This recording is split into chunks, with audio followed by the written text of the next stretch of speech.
여러분 안녕하십니까? 뉴스룸을 시작하겠습니다. 어제 병원에서 달아난 지명수배 피의자 김길수가 여전히 잡히지 않고 있습니다. 경찰과 법무부가 추적에 총력을 기울이고 있지만 김길수가 달아난 지 이제 약 36시간이 지났습니다. 현재 상황 어떤지 저희가 취재기자 연결해서 알아보겠습니다. 송승환 기자, 어제 이후로 김길수의 행적이 더 발견된 게 있습니까? 네, 경찰과 법무부의 말을 종합하면 김길수는 지금 서울의 은신에 있을 가능성이 있습니다. 어제 오후 6시 47분 경기 안양의 한 대학병원을 빠져나온 뒤 김길수는 택시를 타고 의정부로 이동했죠. 여기서 여성 지인에게서 택시비를 받고 경기도 양주를 향했습니다. 이 양주는 김길수가 살던 곳입니다. 친동생 등의 도움을 받을 수가 있었고요. 어제 오후부턴 서울 지하철 당고개역 등에서 김길수를 봤다는 사람도 나왔습니다. 이 수사 당국은 어제 오후 6시 20분쯤 서울 광진구에 있는 서울 지하철 7호선 뚝섬 유원 지역에서 김길수가 내린 걸 확인하고 CCTV 분석을 통해 포위망을 좁히고 있습니다. 김길수가 도주하면서 또 옷을 갈아입었다면서요? 네, 김길수는 어제 병원에서 도주할 때 병원 직원들이 입는 이 짙은 남색의 상하의를 훔쳐서 입었습니다. 그런데 어제 오후 4시 44분쯤 CCTV에 찍힌 모습은 베이지색 모자 달린 상의와 하의로 옷을 바꿔 입은 상태였습니다. 구치소 수감 후에 찍은 이 사진과 머리 스타일도 좀 달라져 있었습니다. 경기도 양주에서 미용실에 들러서 이 머리를 자른 걸로 알려졌습니다. 교정 당국은 김길수를 공개 수배하면서 옷을 갈아입거나 또 변장을 할 가능성이 있기 때문에 유의해야 한다라고 알렸습니다. 제보가 필요한 상황으로 보이는데 도피를 도왔던 여성, 어떤 얘기를 했습니까? 네, 이 경기도 의정부에서 김길수를 도운 여성, 경찰을 만나서 아는 사이는 맞지만 사전에 범행을 공모한 건 아니라고 주장하고 있습니다. 이 경찰은 도피를 도운 주변인들에 대해서는 일단 김길수를 먼저 검거한 뒤에 범죄 도피 혐의로 입건을 할지 검토 중입니다. 법무부는 이 김길수를 추적할 결정적인 제보를 하는 경우에 현상금 500만 원을 지급하기로 했습니다. 지금까지 안양 동안경찰서에서 JTBC 송승환입니다. 교정당국은 김길수가 병원을 빠져나가고 30분도 더 지난 뒤에야 경찰에 신고했습니다. 교정당국이 도주를 알게 된 시점이 언제인지, 왜 경찰 신고가 늦어졌는지도 밝혀져야 할 부분입니다. 계속해서 강나현 기자입니다. 김길수는 경기도 안양의 한 종합병원 7층 병동에 입원해 있었습니다. 구치소에 있다 숟가락 손잡이를 삼켜 사흘 전 치료를 위해 옮겨진 겁니다. 어제 새벽 6시 20분 화장실을 쓰겠다 했고 이때 한쪽 수갑을 풀어줬습니다. 교정당국은 수갑 같은 보호 장비를 착용한 수용자에게 잠시 장비 사용을 멈추거나 완화할 수 있습니다. 목욕이나 식사, 용변, 치료 등을 위해 필요한 경우에 해당합니다. 움직이기 수월해진 김길수는 교정 직원들을 따돌리고 계단을 통해 병원 밖으로 탈출한 것으로 파악됩니다. 결국 김 씨는 6시 47분 병원을 빠져나왔습니다. 교정당국은 뒤늦게 7시 20분이 돼서야 경찰에 신고했습니다. 그 사이 김길수는 병원복으로 추정되는 남색 옷을 입은 채 택시를 타고 안양을 벗어나 의정부까지 이동했습니다. 이후 약 36시간이 넘도록 도주를 이어가고 있습니다. 교정 직원이 김 씨의 도주를 알게 된 시점이 언제인지, 왜 경찰 신고가 늦어졌는지 등은 추후 조사에서 밝혀져야 할 부분입니다. 감시 소홀과 늦어진 신고 등 교정당국의 대응을 두고 비판이 이어지는 가운데 법무부는 우선은 검거가 먼저라며 구체적인 탈출 경위와 신고가 늦어진 이유도 조사하겠다고 밝혔습니다. JTBC 강나현입니다. 다음 소식입니다. 국민의힘이 김포를 서울로 편입하겠다는 계획을 발표한 뒤 김포가 지역구인 민주당 의원들은 말을 아껴왔습니다. 그런데 오늘 처음 공식 입장을 내고 서울 편입을 비판하면서도 명확하게 반대 뜻을 밝히진 않았습니다. 김지성 기자입니다. 경기 김포가 지역구인 민주당 박상혁, 김주영 의원은 국민의힘 김기현 대표와 조경태 의원을 향해 내년 총선 김포 출마를 요구했습니다. 조경태 의원은 서울 편입 관련 당 특별위원회 위원장을 맡고 있습니다. 허풍이 아니라면, 선거가 장난이 아니라면 김포에서 저희 두 사람과 한번 제대로 화끈하게 붙어봅시다. 서울 편입이 선거용 정책이 아니라면 직접 출마해 제대로 검증을 받아보란 취지입니다. 또 무늬만 서울은 안 된다며 편입보다 교통여건 개선이 먼저라고 강조했습니다. 5호선 연장 관련 예비 타당성 조사를 면제하고 GTX D노선을 강남까지 연결시켜야 한다는 겁니다. 쓰레기 매립장 등 서울의 기피 시설은 받아들일 수 없다고도 선을 그었습니다. 하지만 지역 내 찬성 여론을 의식한 듯 편입 가능성은 열어뒀습니다. 김포 시민들을 대표하는 저희 국회의원 두 사람은 열려있는 자세로 김포 시민들과 논의하고자 합니다. 한편 국민의힘은 김포 서울 편입과 특정 정치인의 김포 출마 주장이 어떤 인과관계가 있는지 그저 황당할 뿐이라고 비판했습니다. 국민의힘 소속 김병수 김포시장은 내일 오세훈 서울시장을 만나 편입을 공식 제안할 계획입니다. 이 만남을 계기로 서울시에서도 편입 관련 논의가 본격화될 전망입니다. JTBC 김지성입니다. 정부가 내년 상반기까지 공매도를 한시적으로 중단하기로 했습니다. 일각에선 내년 총선을 앞두고 공매도에 불만이 큰 개미 투자자들의 표심을 잡기 위한 의도라고 분석하고 있습니다. 최승기 기자입니다. 정부 여당이 고위 당정협의회를 열고 모든 상장 종목에 대한 공매도를 내일부터 내년 6월 말까지 전면 금지하기로 결정했습니다. 정부는 글로벌 투자은행의 불법 무차입 공매가 계속되고 있다면서 공매도 특별조사단도 출범하기로 했습니다. 불법 공매도에 대해선 최대한의 과징금과 형사처벌 등 무관용 원칙을 적용할 계획입니다. 공매도는 없는 주식을 미리 빌려서 판 다음 주가가 떨어진 뒤 다시 사 이익을 내는 투자기법입니다. 주가 급등 시 과열을 막는 순기능도 있지만 주가 하락을 부추기는 요인으로도 꼽혀왔습니다. 이 때문에 개인 투자자들은 공매도 금지를 꾸준히 요청해왔고 정치권에서도 여당을 중심으로 국회가 두고 봐선 안 된다면서 꾸준히 논의되었습니다. 다만 내년 총선을 앞두고 표심을 끌기 위한 사전 포석이 아니냐 지적도 나옵니다. JTBC 최승기입니다. 100억이 넘는 돈을 가로챈 보이스피싱 조직 민준파의 두목이 징역 35년형을 선고받았습니다. 기존 20년형을 뛰어넘은 보이스피싱 사건 역대 최장기형입니다. 배승주 기자입니다. 최모 씨는 필리핀에서 보이스피싱 조직원으로 활동하다 지난 2017년 민준파를 만들었습니다. 조직의 총책이 검거되면서 조직원들이 와해가 됐었는데 본인들이 직접 하나의 조직을 창설한 뒤에 우두머리가 돼서 민준파는 새로운 조직원을 데려오면 수익을 늘려주는 다단계 방식으로 운영됐습니다. 20, 30대 한국인 청년 60여 명이 필리핀으로 넘어갔습니다.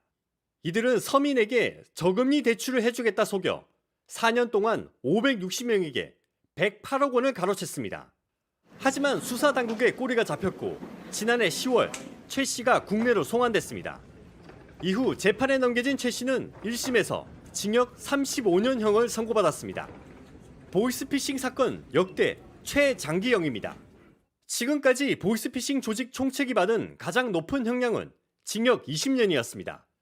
검찰은 검거된 40명 외에 나머지 조직원도 계속 추적 중이라고 밝혔습니다. JTBC 배승주입니다. 어제 자정쯤 경남 진주시의 한 편의점에서 술에 취한 20대 남성이 근무 중인 20대 여성을 마구 때리고 이를 말리던 50대 손님도 때렸습니다. 가해 남성은 여성 머리가 짧아 페미니스트라며 자신은 남성 연대인데 페미니스트는 맞아야 한다는 취지로 말한 것으로 조사됐으며 경찰은 특수상해 등 혐의로 남성에 대한 구속영장을 신청했습니다. 우유값 상승률은 14년 만에 최고치에 비단 우유뿐만 아니라 먹을거리 전반의 물가 상승세가 심상치 않습니다. 국제 원자재 가격 상승과 이상기온이 원인으로 지목되고 있는데 정부는 우선 주요 식품의 물가를 꼼꼼히 관리하겠다고 했습니다. 정희윤 기자입니다. 전업주부인 박선화 씨는 지난달 가계부를 쓰면서 놀랐습니다. 1년 전과 비교해 20%나 더 썼기 때문입니다. 애들 키우면서 시키면 10만 원, 20만 원 그냥 나가니까 월급은 그대로고. 아이들이 많이 먹는 우유가 크게 오른 탓도 있습니다. 지난달 원유 가격이 오르면서 우유 소비자 물가 지수는 1년 전보다 14.3% 올랐습니다. 저희 집은 우유를 900ml짜리 2팩을 거의 2, 3일에 하나씩 먹거든요. 우유 사는 것도 만만치 않죠. 우유, 라면, 이런 것들. 아이스크림 물가 상승률도 15.2%로 14년 6개월 만에 최고치를 보였습니다. 유제품만 오른 게 아닙니다. 지난달까지 식료품과 비주류 음료의 물가 상승률이 5%대를 기록하며 3년 연속 5%를 넘었습니다.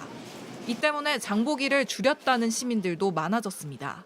일주일에 한 번씩 보다가 요즘에는 뭐 보름에도 한 번 보고 과자 같은 것도 많이 오르고 뭐 과일값이 많이 올랐더라고요. 농림축산식품부는 우유, 라면 등 주요 식품의 담당자를 지정해 물가를 집중 관리하겠다고 밝혔습니다. JTBC 정희윤입니다. 정부 지원 대상인데도 도움을 받지 못하고 숨진 뒤에야 발견되는 위기 가구 문제. 직접 찾아가 문을 열어야만 알 수 있는 열악한 삶도 많은데요.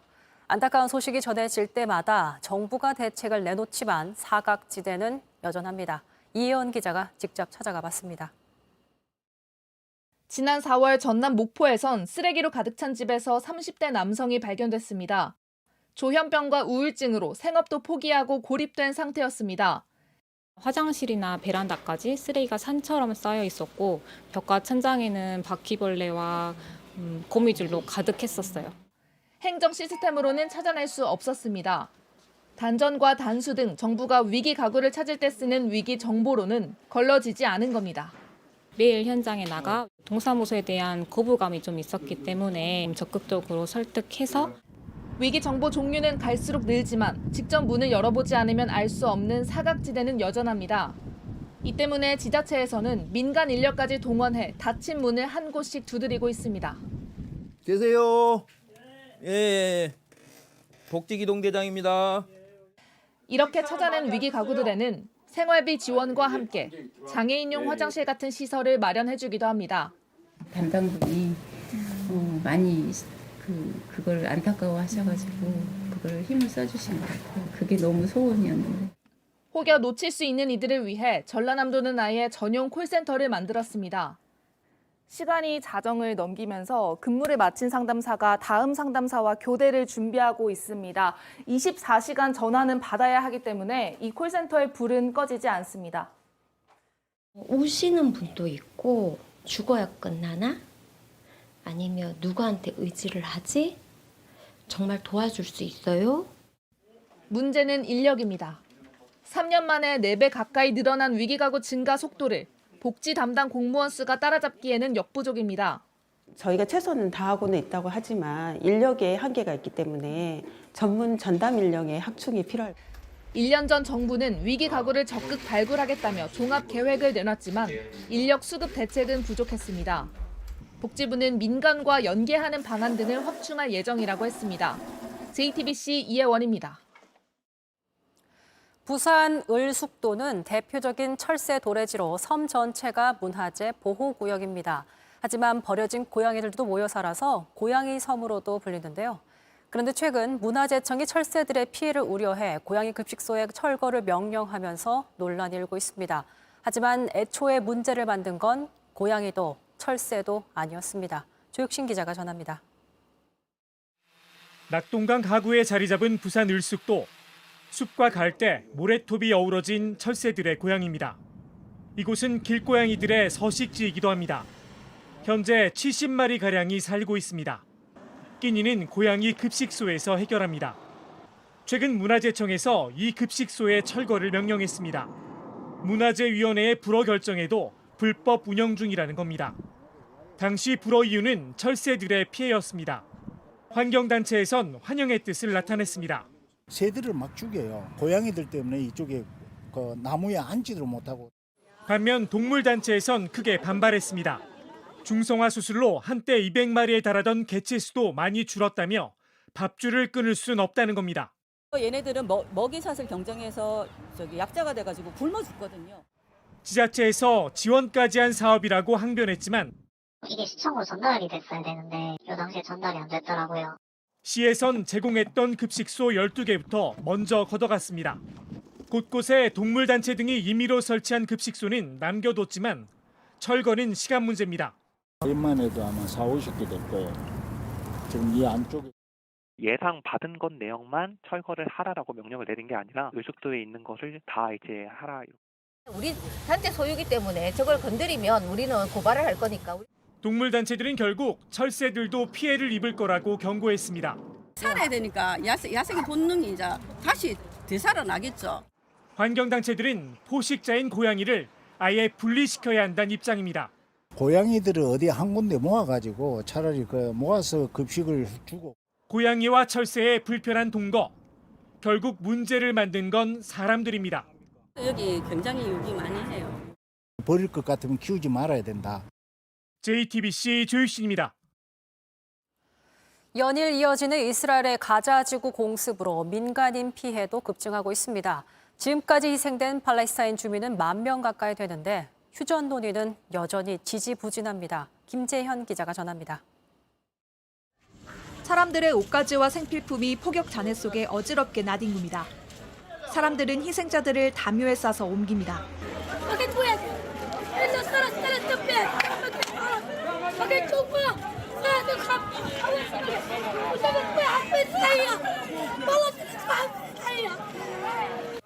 현지 시간 4일 이스라엘이 가자지구 북부 자발리아 난민촌에서 대피소로 쓰이는 학교를 공격했습니다.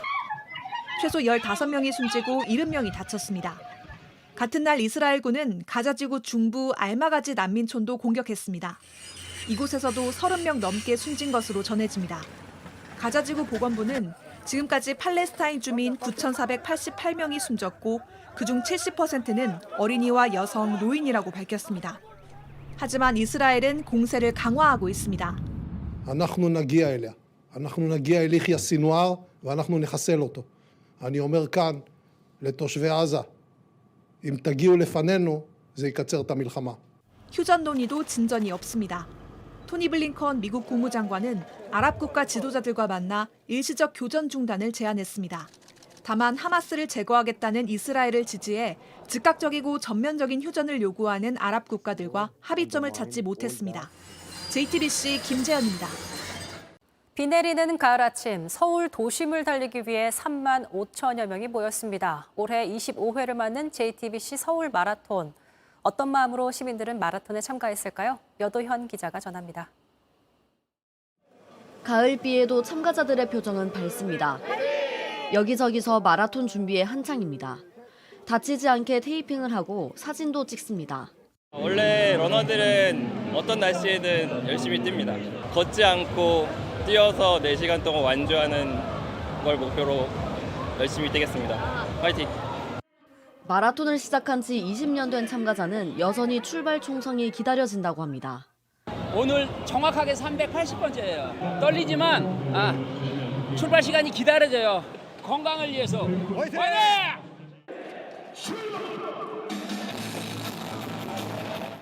드디어 총성이 울리자 35,000명의 참가자들이 일제히 뛰어나갑니다.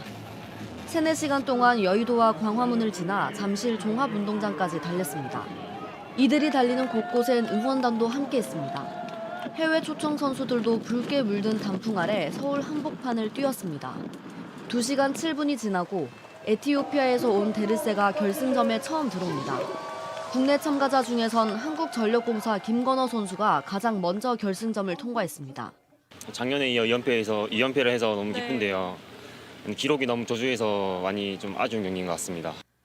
여자 선수 중에선 충주시청 임예진 선수가 가장 빨랐습니다. 우승을 해서 너무 기쁘지만 우승보다 내년에 있을 올림픽 2시간 29분 안에 진입해서 꼭 올림픽에 출전을 하겠습니다.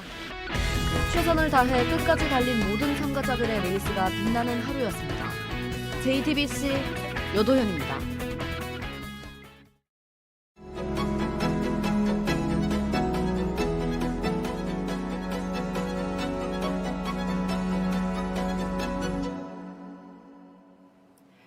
여전히 무대 위에서 멋이 넘쳐 흐르는 가수 김한선 씨를 뉴스룸에 모셨습니다. 안녕하세요. 네, 안녕하세요. 반갑습니다. 네, 반갑습니다. 네. 최근에 이제 무대 오르 그 대학 축제 때 너무나 신나게 그 무대를 즐기시면서 그 모습이 정말 약간 저도 약간 전율을 느껴지더라고요. 진짜요? 네, 네. 그날 너무 신났어요. 그렇게 젊은 사람들이 많은 데서 공연을 한 게 제가 10대였던 것 같아요. 너무 오랜만이시죠? 네, 그러니까 정말 오랜만에 이 친구들이 나를 알까 하는 두려움도 있었고 맞아요. 제가 올라가기 전에 나는 여기 학장님 한 명을 위해서 노래할 거야 뭐 이런 얘기도 하고 와. 막 그랬었는데 네. 막상 거기에 이제 학생들이 너무 이렇게 떼창을 해주고. 같이 노래해주고 막 정말 기쁜 표정으로 같이 이렇게 저에게 에너지를 주니까 그때는 정말 하늘을 날아가는 것 같았어요. 제 발이 땅에 안 붙어 있는 줄 알았어요, 저도. 어떻게 저렇게 춤을 추면서 노래를 부르는데 호흡이 전혀 달리지 않는. 어떻게 저렇게 할 수 있지? 체력 관리 어떻게 하시지라는 댓글들이 굉장히 많아요. 네, 제가 그렇게 할 수 있었던 거는 그냥 꾸준히 계속 활동을 했었기 때문에 그런 것 같아요. 그러니까 이게 뭐 화면에 제가 보이지 않는다고 해서 제가 활동을 그만두고 이렇게 노래를 안 하고 그런 게 아니라 보이진 않았지만 나름 다른 곳에서 활동을 쭉 해왔고 음원도 쭉 내왔고 그러니까 무대 위에서 계속 노래하면서 춤을 췄기 때문에 그게 지금까지 그걸 할 수 있는 게 아닌가 생각이 듭니다. 어느덧 38년 차 가수. 가장 빛났던 순간으로 연습생 시절을 꼽으셨습니다. 물론 뭐 지금 그 질문을 다시 해주신다면 전 지금이 가장 빛나는 것 같아요. 맞습니다. 사실은. 네. 근데 이제 연습생 시절 얘기를 했었던 이유는 그때는 좀 정말 열정도 많았고 꿈도 많았고 뭔가 욕심이 되게 많았던 때인 것 같아요. 그래서 그때 연습생 시절을 얘기를 했던 거고 근데 지금은 사실 지금이 가장 빛나는 것 같아요. 제 인생에서. 네. 예. 얼마나 요즘 행복하신지 좀 느껴져요. 그렇죠. 네. 예, 뭔가 제가 더 여유롭게 하고 싶은 것을 꾸준히 해오시면서 하는 그 참된 약간 깊은 깊이의 행복이라고 해야 될까요? 진짜요? 그게 좀 느껴집니다. 제가 너무 감동이에요. 그런가요? 예. 사실 무대에 올라가기 전까지 과정은 정말 고통스러워요. 왜냐하면 연습을 해야 되는데 그게 뭐 요만큼 해서 되는 게 아니니까. 하지만 무대에 딱 올라가서 내가 그런 공연을 할 때는 그런 시간들이 또 한순간에 다 잊혀지죠. 네. 그러니까 계속 이 일을 하게 되는 것 같아요. 진짜 하고 싶은 건 자신과 닮은 곡을 만드는 거다. 근데 저는 조금 의외라고 생각했어요. 사실 히트곡이 많잖아요. 자신과 좀 닮아 있는 곡들이 좀 있다고 생각을 했었거든요. 맞아요. 예전 곡들은 네. 저를 굉장히 많이 잘 표현해준 곡들인 것 같아요. 그런데 이제 그거는 저도 조금 나이를 먹다 보니까 약간의 좀 뭔가 변화가 있지 않을까 싶은 거죠.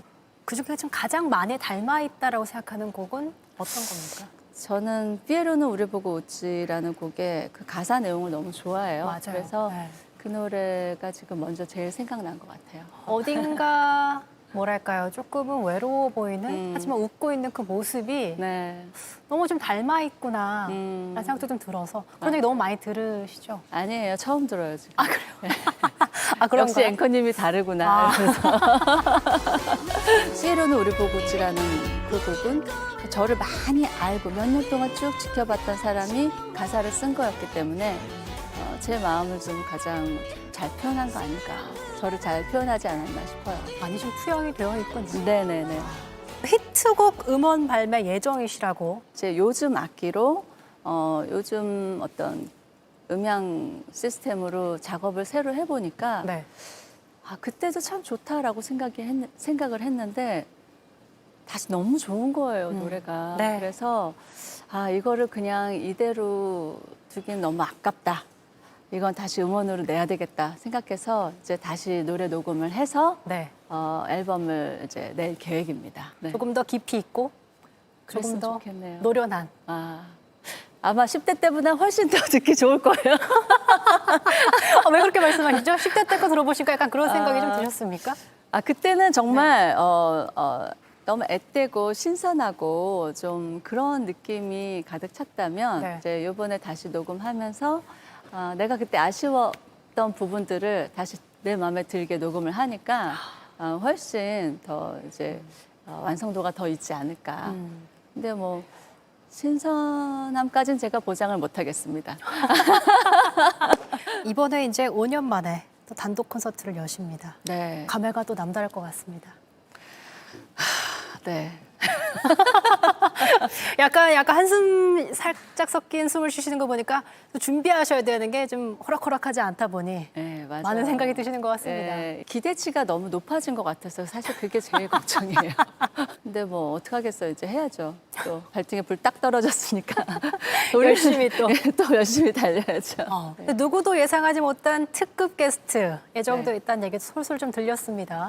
맞아요. 정말 저도 예상을 못했어요.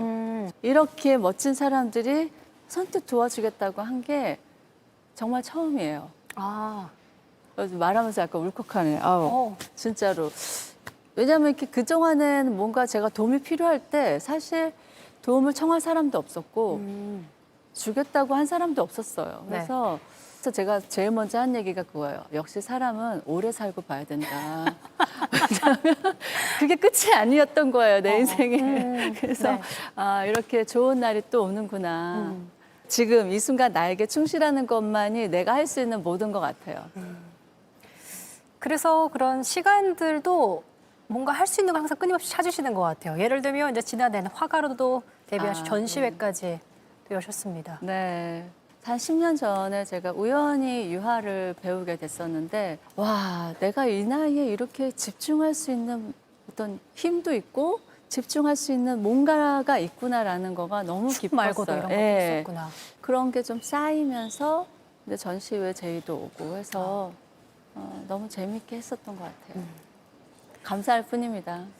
마지막으로 어떤 아티스트로 좀 기억에 남고 싶은지 여쭤보고 싶어요.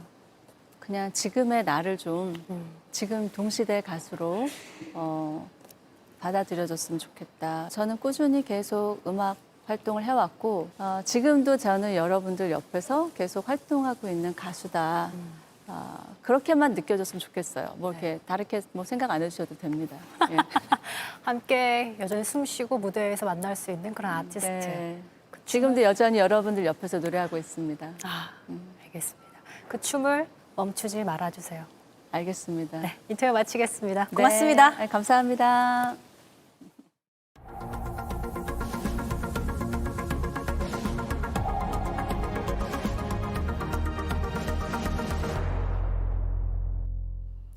끝으로 날씨입니다. 오늘 밤부터 내일 새벽 사이에 전국 곳곳에 돌풍과 함께 강한 비가 오겠습니다.